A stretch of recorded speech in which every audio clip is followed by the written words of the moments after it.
In this video, we are going to be frugal but with the right things so that your quality of living and your mental well being does not suffer. And we'll see what are the things that you genuinely need. However, you might have convinced yourself that you do need that fancy stuff, and the things that you need, how to save money on those as well. All tips are going to be worthwhile, so make sure that you stick till the very end.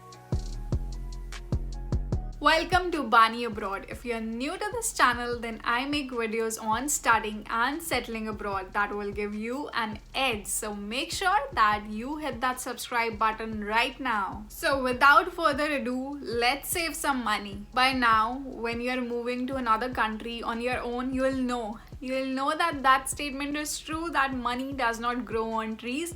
You have to work hard. You have to do that part-time job to meet your monthly expenses and also do some extra hustle if you want, like some freelancing or doing something on your own. So all of that requires effort, and when you earn your own money, you realize that okay, I'm not going to waste this money, unlike when your parents handed it out to you and you didn't know the importance of money and you were like, okay, I want this, I want that, why are you not getting me this? You were being a crybaby if you didn't get anything, but now you will definitely realize the importance of money. You'll definitely want to save it if you are smart. So let's get started. So for the first point, let's tackle the biggest monster that eats up majority of your monthly expenses, and that's your rent.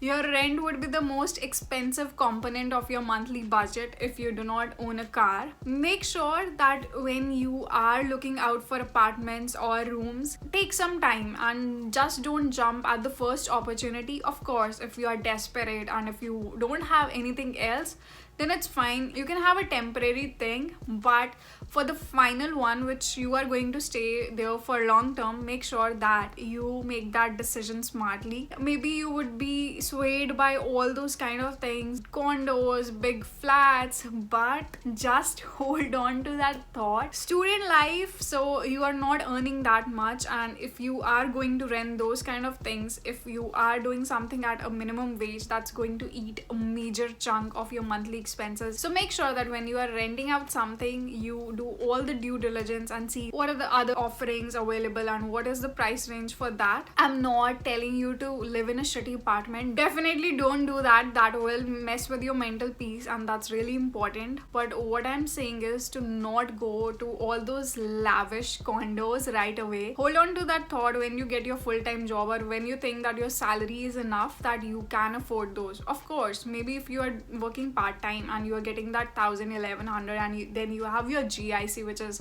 670, so you have around $1,700-1,800. You can afford that, but is it smart? So if you are in your undergrad and you do not have that much of a problem sharing a room with someone, then your rent would drastically reduce. I've heard that people who are living in shared apartments, they pay like $250 to $350. That is really cheap. I mean, even if you look at cities in India, you would be paying the same amount of rent, but of course that might be for a single room, but you are getting my point. And during my undergrad, I lived in a hostel, so I was used to sharing the room with someone.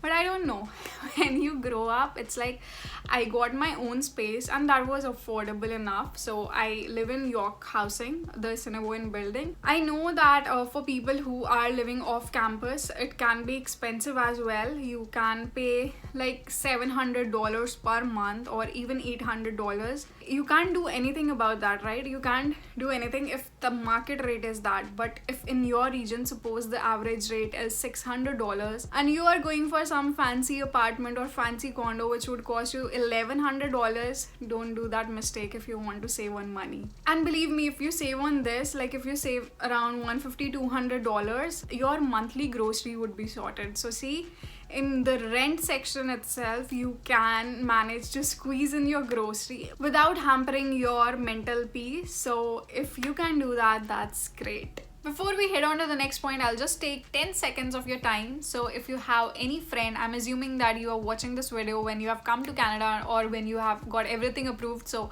If you have any friend who is thinking of applying abroad, then I have my own consulting service called Giado. So if you trust me and want to get your friend in one of his or her dream universities, so make sure that you pass this information over to your friend. That was it. Now heading to the next point. Coming to the second expense which you will incur monthly, and that's your mobile plan.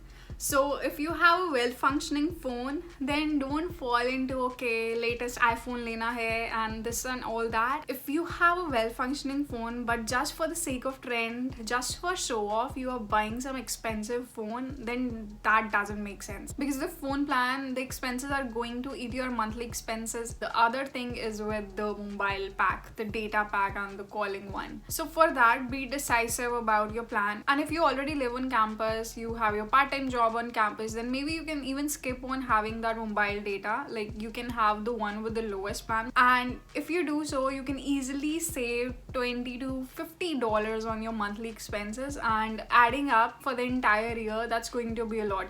If it's $50 per month extra that you're spending just because of some whim, then you can save $600. Coming to point number 3, coming to the cars.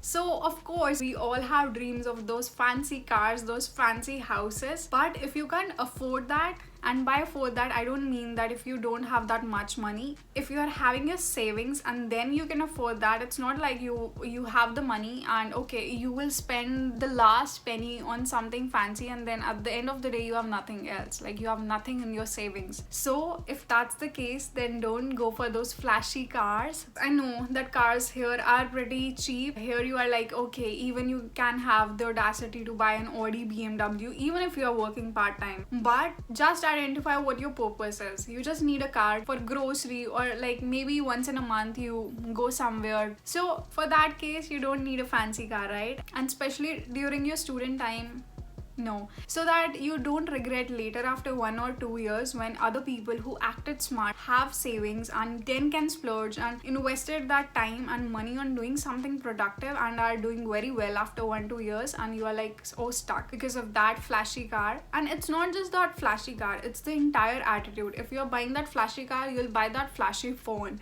and it will go on and on. So curb that attitude right away and that can do wonders for you. So these were 3 points which can make a huge difference in your overall monthly budget. Okay, so we are done, and I hope that you get advantage from this video and you save on lots of money, and then the money that you have saved, you can put that to good use. The money that I saved during my student time, so I invested that in stocks. So if you want some video on that, please let me know in the comment section and I'll gauge the interest and make one accordingly. If you found this video to be valuable, then I'm pretty sure that you'll find this and this video also to be extremely valuable, so check these out. Make sure that you hit that like button and smash that subscribe button, and also press the bell icon, because then you will be the first one to know that my video is up. Until my next video, take care and stay happy. Bye.